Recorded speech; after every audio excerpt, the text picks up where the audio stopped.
소망 없고 빛도 없는 어두운 세상을 하나님이 사랑하사 우리에게 오셨네. 예언하신 약속대로 말씀이 육신되어 하늘 영광 버리시고 이 땅으로 오셨네.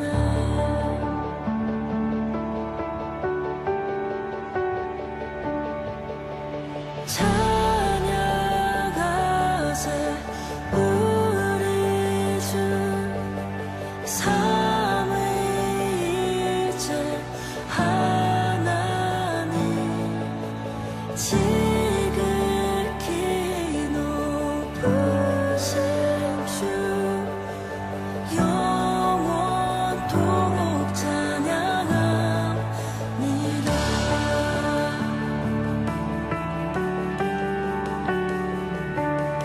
주가 지으신 모든 세상을 구원하러 영광의 주 예수님이 죽음을 택하셨네.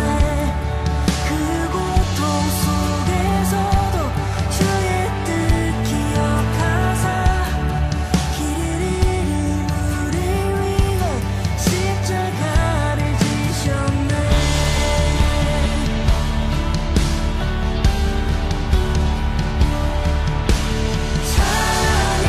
찬양하세 우리 주 삼위일체 하나님 지극히 높으신 주 영원토록 찬양합니다.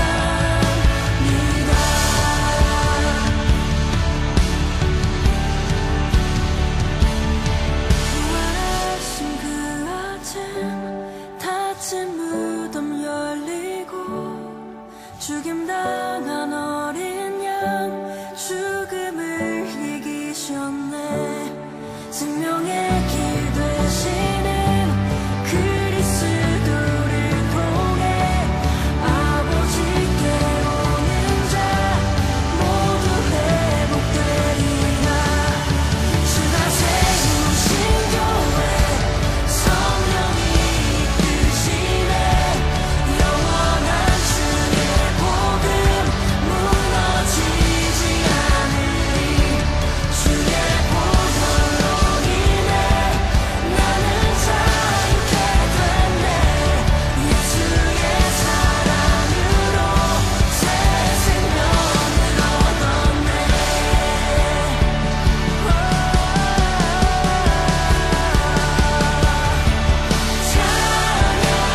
찬양하세 우리 주 삼위일체 하나님 지극히 높으신 주 영원토록 찬양합니다. 영원토록 찬양합니다.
사도신경으로 우리의 신앙을 고백하겠습니다.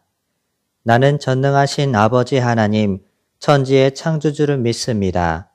나는 그의 유일하신 아들, 우리 주 예수 그리스도를 믿습니다.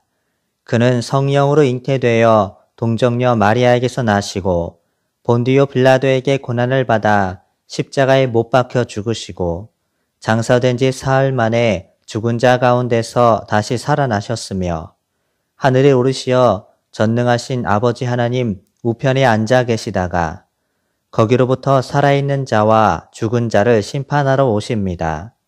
나는 성령을 믿으며 거룩한 공교회와 성도의 교제와 죄를 용서받는 것과 몸의 부활과 영생을 믿습니다.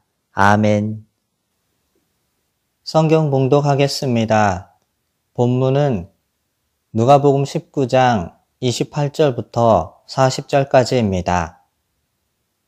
누가복음 19장 28절부터 40절까지입니다. 예수께서 이 말씀을 하시고 예루살렘을 향하여 앞서서 가시더라. 감람원이라 불리는 산 쪽에 있는 벳바게와 베다니에 가까이 가셨을 때에 제자 중 둘을 보내시며 이르시되 너희는 맞은편 마을로 가라. 그리로 들어가면 아직 아무도 타보지 않은 나귀 새끼가 매여 있는 것을 보리니 풀어 끌고 오라.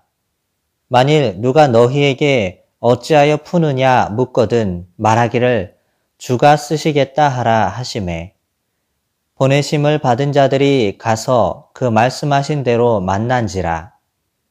나귀 새끼를 풀 때에 그 임자들이 이르되 어찌하여 나귀 새끼를 푸느냐 대답하되 주께서 쓰시겠다 하고 그것을 예수께로 끌고 와서 자기들의 겉옷을 나귀 새끼 위에 걸쳐 놓고 예수를 태우니 가실 때에 그들이 자기의 겉옷을 길에 펴더라.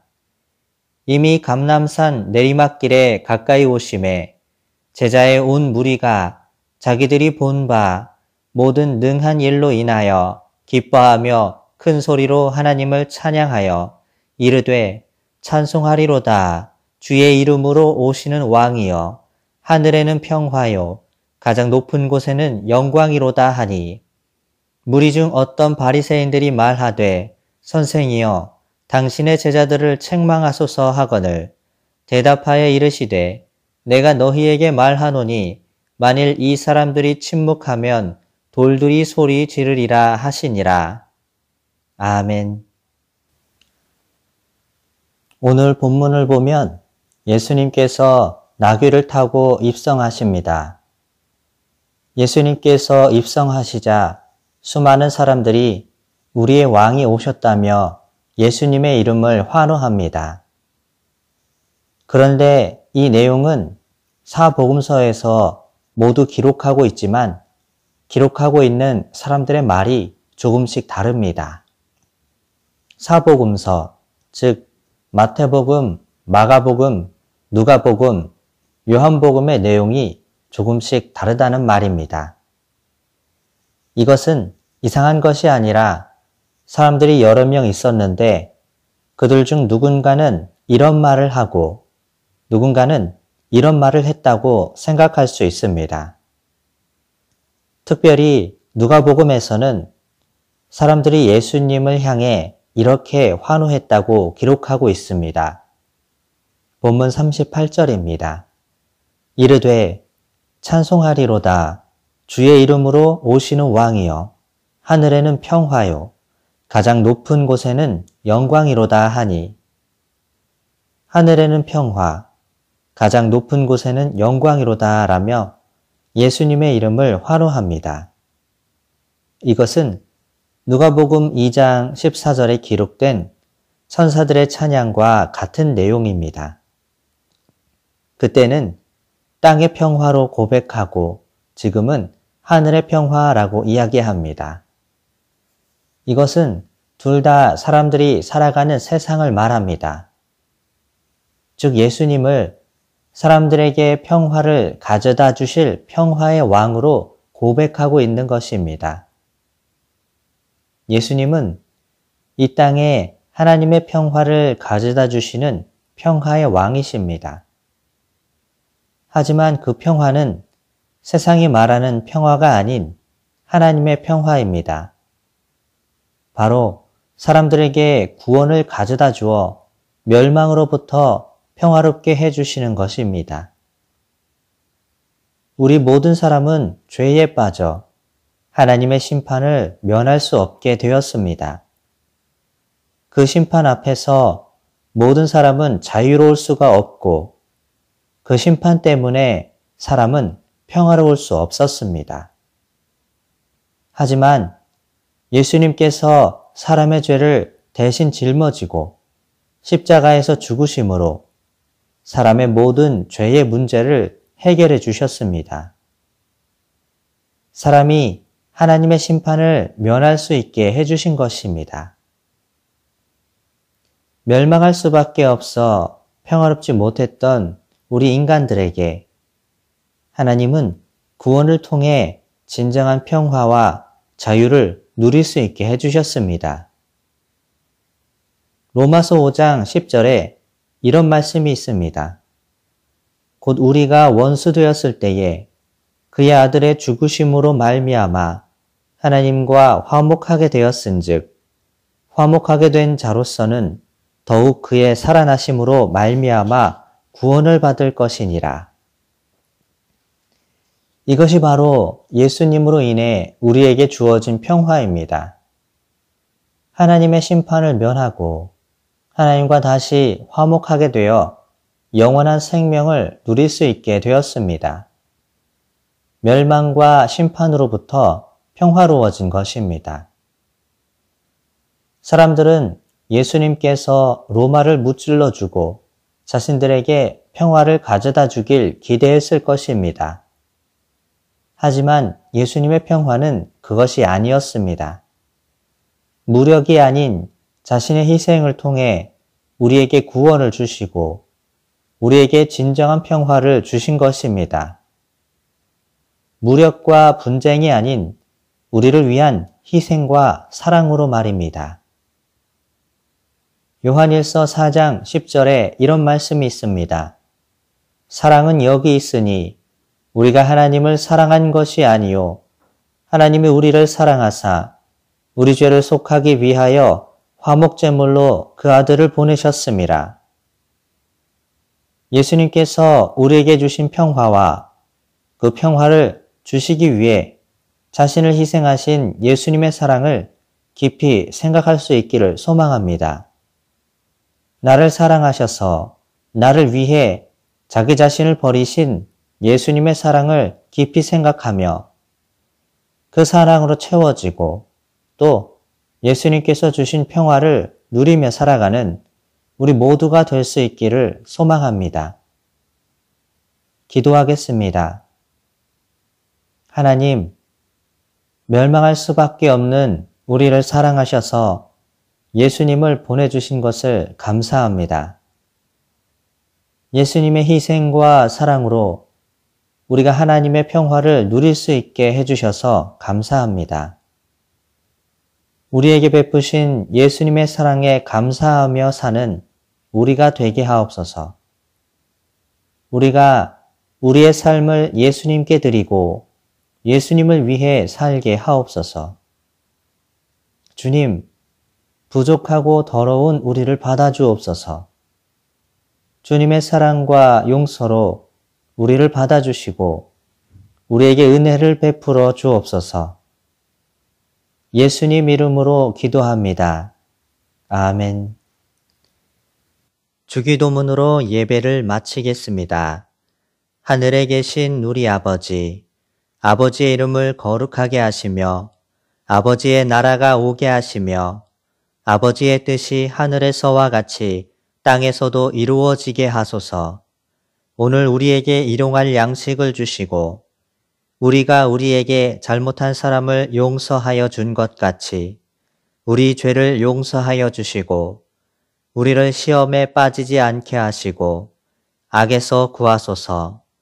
나라와 권능과 영광이 영원히 아버지의 것입니다. 아멘.